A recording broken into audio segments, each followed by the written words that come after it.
তো বন্ধুরা, আমার মা এখন ডিউটিতে বার হচ্ছে। আজকে বৃহস্পতিবার, এখন বাজে দুপুর ঠিক রাইট 12টা। আমার মা বেরিয়ে যাচ্ছে এখন এইসব ওষুধপত্রর ব্যাগ নিয়ে। এটা কোথায় নেবা? দাঁড়াও, আগে এটা নিয়ে আসে। এই যে এইটা আগে নাও, এটা কেন বসা?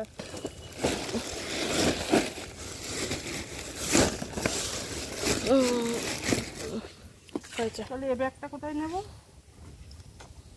ডিকিতে পড়ে যাবে তো, ওখানে ডিকির মধ্যে না, সবগুলো ডিকিতে ঢুক। তো এই যে ফোন নিয়ে আছে তো? হ্যাঁ। কখন আসবে? দেরি হবে, কিন্তু দুটো ভাত রান্না আমি খাইনি কিন্তু সকাল থেকে। তো যাও, মা বেরিয়ে যাচ্ছে। চাল 2.5 গ্লাস নিয়ে এখন। হ্যাঁ, 2.5 গ্লাস। কখন আসবে? এখন 12টা বাজে। 2টো বাজবে। হ্যাঁ, শুনিনি কি বললে। তো বন্ধুরা, মা চলে গেল, আর লাস্টে যাওয়ার সময় যে কি বলে গেল শুনতেই পেলাম না। পিছনে ডাকবো, দাঁড়িয়েছো কেন? ও মা, কি বললে তুমি? কি বললে? কিছু বলিনি, এখন দাঁড়িয়ে ছিল তাই ডাকলাম, নাহলে চলে গেলে ডাকতাম না। তো আমি এখন তালা দিয়ে দিই, তালা দিয়ে ভিডিও এডিট করছি, আগের দিনকার ভিডিও। তো বন্ধুরা, তোমরা দেখতে থাকো, ভিডিওটা সঙ্গে থাকো। রান্নাবান্না কি করবো ঠিক নেই, বাড়িতে কোনো সবজি টবজি কিচ্ছু নেই। যা বাবা, বৃষ্টি এসে গেল। তালা দিয়ে দিই। ও রাজ স্কুলে গেছে, কেউ নেই এই চত্বরে। তো মা চলে গেল, আজকে এই চত্বরে কেউ নেই। কেউ নেই মানে কেউ নেই। রাজ বিট্টু গেছে স্কুলে, আর ছোট কাকি গেছে হচ্ছে কলকাতা আরজিকর হসপিটাল গেছে, কারণ টুকটুকি মানে রাজের দিদি কাকির মেয়ে খুব অসুস্থ।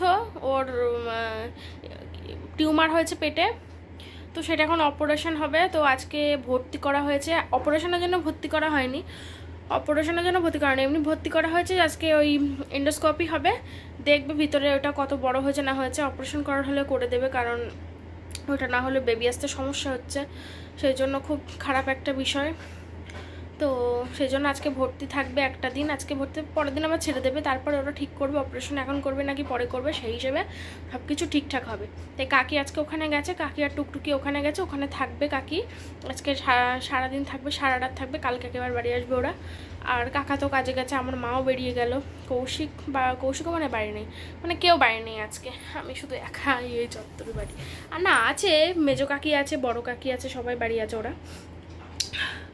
তো চলো আমি এডিটটা করে নিই, তোমাদের সঙ্গে পরে আসছি কথা বলতে। কে এটা? কে এটা? কে? হ্যাঁ, টুনু, গুড ইভিনিং বলো সবাইকে, বলো গুড ইভিনিং। তুমি কি করছো এখন? ইঞ্জেকশন ঢুকিয়ে দেবো এখানে? ইঞ্জেকশন দিয়ে দেবো? ইঞ্জেকশন কি দেবো এখানে? দেবো পাছায়।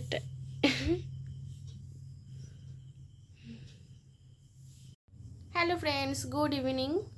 এখন বাজে 7:45। তো তোমাদের সঙ্গে দুপুরবেলা দেখিয়েছিলাম ভাত খেয়ে, ভাত রান্না করেছিলাম। তো শুধু ভাত রান্না করেছিলাম, বাড়িতে কোনো সবজি টবজি কিচ্ছু নেই, সেই জন্য শুধু ভাত করেছিলাম আর দুপুরবেলা মাছ ভেজে ভাত। তো তোমাদের সঙ্গে কিছুই দেখানো হয়নি। তো যাই হোক, দুপুরবেলা তো খাইনি, খেয়েছিলাম হচ্ছে এই তো 4টে না 4:30টার দিকে খেয়েছি। তো এখন চাটা খাবো। বিট্টু এসেছিলো, তো আমরা ঘরে ছিলাম, আমি একটু ঘুমিয়ে পড়েছিলাম, তো সেই জন্য আর শুনতে পাইনি, বেশিক্ষণ ঘুমাইনি, অল্প একটুখানি ঘুমিয়েছি।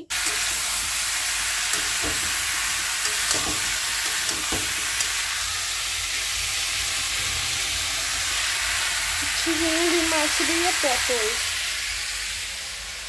মা এখন রান্না করছে। পড়াশুনো বলছে সবাই একদিন বছর করার কি অবস্থা, আমাদের ওভেনটা নষ্ট হয়ে গেছে, এক সাইডই তো পুড়ে যাচ্ছে। এই কড়াইও এক সাইডই পোড়া, এই কড়াইও এক সাইডই পোড়া। এই দেখো এটা মাছ ভেজেছিলাম শুধু, এই সাইডটা একদম সাদা। এটাতে শুধু মাছ ভেজেছি। এই দেখো এই সাইডটা দেখো তো কেমন সাদা, আমাদের কড়াই এরকমই সাদা, শুধুমাত্র এই সাইডে বেশি আগুন লাগে, এই সাইডে আগুন লাগে না। ওই কড়াই ওভেন নষ্ট হয়ে গেছে, ওভেন কিনতে হবে আমাদের। হ্যাঁ ওভেনটা একদম দেখে শেষ হয়ে গেছে, গ্যাসও নষ্ট হয়ে যাচ্ছে। হ্যাঁ গ্যাস পুড়ে যাচ্ছে তো, কারণ এই দেখো এই আমাদের চারিদিক দিয়ে আগুন বেরোচ্ছে, নিচে দিয়ে বেরোচ্ছে দেখো, বিপদের লক্ষণ কিন্তু। আর গ্যাসও বেরিয়ে যাচ্ছে, আগুন সব লাগেও না। তো আমার মা এখন রান্না করছে, দুপুরে রান্না হয়নি তার জন্য। রান্না করে রাখি, আবার কালকে আবার সারাদিন হয়তো রান্না হবে না, কালকে ডেঙ্গু কাজ করবো, তারপর আবার অফিসে যাবো। এই যে এখন তুমি রান্না করছো, এবার সব কালকে সবাই করবে। তোমার মা রান্না করছে, তুমি রান্না করতে পারলে না। আমি বসে রয়েছি বলে করছি, সারাদিন করি। কালকে তো আমি করেছি, কালকে ও করেছিল রান্না, আজকে ও করছে, আমরা মিলেমিশে করি, আমাদের কোনো সমস্যা হয় না। তোমরা এরকম কমেন্ট করো। কালকে আমি তো গ্যাসের ধারে এক সাইডে ঢুকিনি, কালকে ও রান্না করেছে, ও গুছিয়েছে, ভাত তরকারি সব করে। কালকে আমি অত দূর থেকে আসার পরেও সব করেছি, রাত্রি শুধু খেতে এসেছি আমি। আজকে দুপুরে ভাতটাও আমি করেছি, মা শুধু রাত্রে রান্নাটা করছে। তো বন্ধুরা এখন রাত্রে আমরা খেতে বসলাম। এই যে মা রান্না করেছে আলু পটল দিয়ে চিংড়ি মাছের তরকারি। আজকে তেল কম একদম, এই দেখো পাতলাই করেছে, চিংড়ি মাছের তরকারি আলু দিয়ে পটল দিয়ে, আর তার সাথে বাহ এটা আজকে করেছো? কখন করলে? গরমে। এই যে মা রান্না করেছে, দেখো কি সুন্দর মাছের ডিমের ঝাল। মাছ আছে, সে মাথা মাথা আছে, একটা পেটি আছে। ও তো ওই দিয়ে কি সুন্দর রান্না বান্না। আর রাজ আসেনি কেন বলে দাও বন্ধুদের একটু। ওর মা বাড়ি নেই, বাবার কাছে থাকবে আজকে। আর ও আসতে চায় না সেটা বলো। ও আসতে চায় না, ও বদমাইশ করে, খেলা করে, এখানে বাগানের মধ্যে থাকতে হয় বলে ও আসতে চায় না। ওর সঙ্গে ওর বলার কি বলবো না, সেটা সবাই তো কমেন্ট করবে না, বন্ধুরা তো ভুল বুঝবে আমাদের, হয়তো আমরা আসতে বারণ করেছি, কিন্তু ও যে কেমন বদমাইশ আমরা সবাই জানি, শুধু আমরা কেন, ওদের বাড়ির লোকেরাও জানে। আর ও বাড়ি ঘরে থাকে না, আর ও বাড়ির মধ্যে বদমাইশি করে, আর এখানে সেটা হয় না, এখানে বাঁধনে থাকে। সবাই স্কুল শেষ করে বাড়ি এসেছে, ও দুপুরবেলা স্কুল থেকে ব্যাগ নিয়ে বাড়ি পালিয়ে, ও এখানে থাকতে চায় না, ও আটকের মধ্যে পড়ে যায়, ওর ভালো লাগে না, ও ওইদিকে সারা বাচ্চার সঙ্গে ঘুরে বেড়াবে। আর বিশেষ করে ওর মা বাড়ি নেই, আরো বেশি বাড়াচ্ছে। হ্যাঁ খাওয়া দাওয়া করে নিই, এখন ভিডিও শেষ করছি না, ভিডিও শেষ করব কিছু কথা বলার পরে। তো তোমরা অবশ্যই কন্টিনিউ করো, কেউ কিন্তু স্কিপ করবে না, সবাই দেখতে থাকো, ঠিক আছে? তো আমরা খেয়ে নিই, তোমাদের সঙ্গে কিছু কথা বলবো, তারপরে ভিডিও শেষ করব। হ্যালো ফ্রেন্ডস, তো তোমাদের সঙ্গে কালকে কিছু শেয়ার করেছিলাম আর তোমাদের বলছিলাম কিছু কথা বলবো, তার জন্য আসলাম। কালকে আর ভিডিওটা শেষ করা হয়নি, ওই কালকে রাত্রিবেলা খাওয়া দাওয়াটা তোমাদের মনে হয় দেখিয়েছিলাম। তো খাওয়া দাওয়াটা শেষ করে আমি আর মা শুয়ে পড়েছিলাম, আর রাজ তো আসছে না, আর কি বলবো বলো, রাজ তো জায়গায়, রাজের কথা ছাড়ো। ওর কাকিরা এখনো বাড়ি আসেনি, কাকিরা কালকে আরজিকার গেছিলো তোমাদের বলেছিলাম, তো টুকটুকি ওখান থেকে ছেড়ে দিয়েছে, স্যালাইন চলছে। তো ও শ্বশুরবাড়ি রয়েছে এখন, কাকিও রয়েছে ওর শ্বশুরবাড়ি। এখন আজকে ওরা আসবে, টুকটুকিকে নিয়েই আসবে, কারণ এখন তো অসুস্থ, ওখানে কে দেখবে ওকে শ্বশুরবাড়ি, সেই জন্য বাপের বাড়ি থাকবে কদিন, সুস্থ হওয়া না পর্যন্ত। তো আজকে আসবে, এখনো আসেনি। তো আমার মা এখন বেরোবে ডিউটিতে, বসে আছে, রান্নাবান্না আজকে কিছু হয়নি।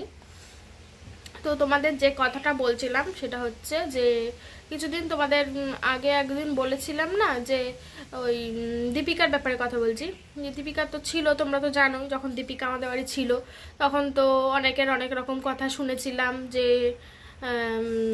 ভিউজের জন্য নিয়ে এসছি, হ্যাঁ সেই অ্যাকচুয়ালি নিয়ে এসেছিলাম হচ্ছে সবসময়ের একটা সঙ্গী, একটা বাচ্চা মেয়ে বাড়িতে, একটা বাচ্চা থাকলে তো বাড়িতে ভালোই লাগে, আর সব সময়ের একটা সঙ্গী, দিন রাতের একটা সঙ্গী, সারাক্ষণ বাড়িতে ভালো লাগে, দুজন যেহেতু একা একা লাগে সেই জন্য। তো সেই জন্যই নিয়ে এসেছিলাম। তো ও আসার পরে ওকে তো নিয়ে ভিডিও করব, এটা স্বাভাবিক ব্যাপার যে ওকে নিয়ে ভিডিও করব, হ্যাঁ। তো যাই হোক, ওকে আমি সুন্দর করে সাজিয়ে গুছিয়ে একদম নিজেদের মতন করে নিয়েছিলাম, সেটা তোমরা সবাই দেখতে পেয়েছিলে, যে ওর আগের আর পরের লুক একদম টোটালি চেঞ্জ করে দিয়েছিলাম আমি। প্রায় এক মাস ছিল আমাদের, বলো 1 মাস ছিল আমাদের বাড়ি। তো এক মাসে কত পরিবর্তন, হ্যাঁ অনেক পরিবর্তন। তো হ্যাঁ ও বাড়ি যেত মাঝে মাঝে, এক সপ্তাহে একদিন করে বাড়ি যেত, একদিন থেকে আবার বাড়ি আসতো, অনেক চেঞ্জ করে ফেলেছিলাম। ওর ভাষাও কিন্তু অন্যরকম, কিন্তু সেখান থেকে আমাদের মতো ভাষা তৈরি করে নিয়েছিলাম, প্রত্যেক কথায় বলে বলে বলে বলে যে এইটা না ওইটা, সেইটা না ওইটা, এরকম বলে বলে। তো অনেক চেঞ্জ হয়ে গেছিলো। তারপরে তোমরা তো সবাই জানো যে ও চলে গেছে। সেই সময় কত কথা, বাবারে বাবা, যে কেন চলে গেল, আমরা কি তাড়িয়ে দিয়েছি নাকি ও এখানে থাকতে পারিনি, ও এখানে ভালোবাসা পায়নি তাই চলে গেছে, আমরা ওর সাথে খারাপ ব্যবহার করেছি, ওকে দিয়ে কাজ করিয়েছি, বাবা কত রকম কত কথা। ওইটুকু বাচ্চা, ওকে দিয়ে আমরা কি কাজ করাতাম? মা কাজ করে আর ও কি কাজ হ্যাঁ করবে? ওর মা আমাদের বাড়িতে কাজ করে, তার বদলে প্রত্যেক মাসে মাসে মাইনে পায়। সকালে এসে সব কাজ করে দিয়ে যায়, আমাদের শুধু কাজ বলতে থাকে ঘর বাড়িগুলো গোছানো, বিছানা গোছানো, আর ঘর বাড়িগুলো জামা কাপড় গোছানো, এমনি টুকটাক মোছামুছি, যেমনি ঘরের কাজ হয় যেমন টুকটাক, আর রান্না বান্না করা, ব্যাস এই হচ্ছে আমাদের কাজ। তা কি ওকে দিয়ে রান্না বান্না করাবো, নাকি ওকে দিয়ে ঘর গোছানো করাবো, নাকি ওর গোছানো কাজ আমাদের পছন্দ হবে? ওইটুকু একটা 8-9 বছরের বাচ্চা। তো যাই হোক, সেসব কথা আমরা তো গায়ে মাখিয়ে নিই। আর সেই সময় দীপিকা চলে গেছিলো কারণ হচ্ছে ওর মা ওকে নিয়ে যেতে চায়নি, ওর বাবা ওকে নিয়ে গেছিলো। কারণ কি বলবো বলো, ওর কারণ ওরা যেটা বলেছিল সেটা হচ্ছে যে দীপিকা নাকি থাকতে চাইছে না, কিন্তু বাড়ি ফাঁকা ফাঁকা লাগে। হ্যাঁ দীপিকা আর প্রথম বললো যে বাড়ি ফাঁকা ফাঁকা লাগে, বাড়িটা ফাঁকা ফাঁকা লাগে, ওই জন্য মেয়েটাকে নিয়ে যায়, সেই জন্য মেয়েটাকে নিয়ে যাচ্ছে। তারপর বাড়ি গিয়ে বললো যে দীপিকা থাকতে চাইছে না ওখানে, মানে ওখানে খেলাধুলো পায় না, আর ওর তো চিরকাল খোলামেলা থেকে অভ্যাস, কারণ ওদের বাড়ির পরিবেশটা একদম অন্যরকম। তো সেখানে অনেকগুলো বাচ্চা কাচ্চা, পড়াশুনোর কোনো বালাই নেই, সেরকম একটা পরিবেশ। তো অ্যাকচুয়ালি ওই কথাটা না, দীপিকা এখান থেকে যেতেও চায়নি, আর দীপিকা এখান থেকে চলে যাওয়ার জন্য কোনোদিন কান্নাও করেনি। ও যতবারই বলতাম বাড়ি যাবি, ও বলতো না বাড়ি যাবো না, ও কখনোই যেতে চায়নি, কারণ ওখানে খুব আনন্দ ছিল আমাদের সাথে বিট্টু, কৌশিক, রাজ সবার সাথে কত মজা করতো, সবার সাথে খুব ভালোই ছিল। ওর বাবাই ওকে নিয়ে গেছিলো, কারণ ওর বাবার কানে হয়তো কেউ কিছু বলেছিল, যার কারণে নিয়ে গেছিলো। পরে সেই ভুলটা বুঝতেও পেরেছে।